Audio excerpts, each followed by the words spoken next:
சீனாவிற்கு சொந்தமான ஆய்வு கப்பலான ஷியான்யங் ஹோங் 3 சி ஆஃப் ஸ்ரீலங்கா கடற்பரப்புக்குரிய FNAC நிக்கீட்டின் என்ற கடல் மலையை அண்மித்து பயணிக்கின்றமை சர்வதேச கப்பல் போக்குவரத்து தரவுகள் மூலம் உறுதியாகின்றது. இலங்கையின் மண் கண்ட அடுக்குரியதென கருதப்படுகின்ற பல பில்லியன் டாலர் பெறுமதியான கொபோல்ட் அடங்கிய இந்த கடல் மலையை ஆய்வு செய்வதற்காக இந்தியா சர்வதேச கடல் அடிவார அதிகார சபையிடம் கோரிக்கை விடுத்திருந்தது. சர்வதேச கப்பல் போக்குவரத்து தரவுகளுக்கு அமைய சீனாவுக்கு சொந்தமான ஷியான்யங் ஹோங் 3 கப்பல் வங்காள விரிகுடா கடற்பரப்பில் நேற்று சஞ்சரித்தது.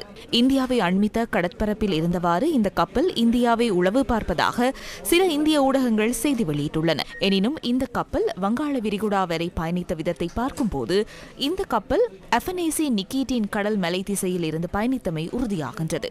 எமக்கு கிடைத்துள்ள 14 நாட்களுக்கான வரையறுக்கப்பட்ட தரவுகளுக்கு அமைய 14 நாட்களுக்கு முன்னதாக சீன கப்பல் FNAC நிக்கீட்டின் கடல் மலையில் இருந்து சுமார் 600 கிலோமீட்டர் தொலைவில் இருந்துள்ளது. சர்வதேச நியமங்களுக்கு அமைய ஒரு நாட்டின் கடலுக்கு அடியில் உள்ள நிலப்பரப்பின் எல்லையாக மண் கண்ட அடுக்கு கருதப்படுகின்றது. இதற்கமைய FNAC நிக்கீட்டின் கடல் மலை இலங்கைக்கு உரித்தாகியுள்ளது. இந்தியாவில் இருந்து 1350 கிலோமீட்டர் தொலைவில் FNAC நிக்கீட்டின் கடல் மலை அமைந்துள்ளதுடன் இலங்கையிலிருந்து அந்த மலைக்கு 1050 கிலோமீட்டர் தொலைவே உள்ளது. இந்தியா 15 வருடங்கள் இந்த மலையை ஆய்வு செய்வதற்கு அனுமதி கோரியிருந்ததுடன் அதற்காக $5 லட்சம் கட்டணத்தையும் செலுத்தியுள்ளது. இதற்கான விண்ணப்பங்களை ஆராய்ந்த சர்வதேச கடல் அடிவார அதிகார சபை இந்த மலை வேறொரு நாட்டின் மண் கண்ட அடுக்கில் அமைந்துள்ளதால் இந்தியாவின் வேண்டுகோளுக்கு அனுமதி வழங்க மறுத்ததாக தெரியவந்தது.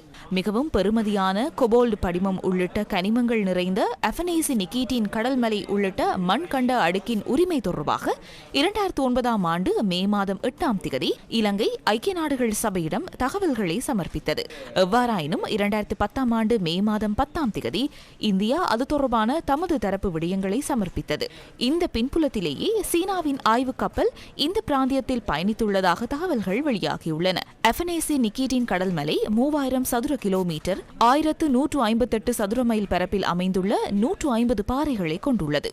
இதில் கொபோல்ட், நிக்கல், மென்கனீஸ், செப்பு உள்ளிட்ட கனிமங்கள் நிறைந்து காணப்படுகின்றமை கண்டுபிடிக்கப்பட்டுள்ளது. கொபோல்ட் கனிமம் ஸ்மார்ட் போன், லேப்டாப் மற்றும் இலத்திரனியல் வாகனங்களின் ரீசார்ஜபிள் பேட்டரிகளுக்காக பயன்படுத்தப்படுகின்ற முக்கிய கனிம பொருளாகும்.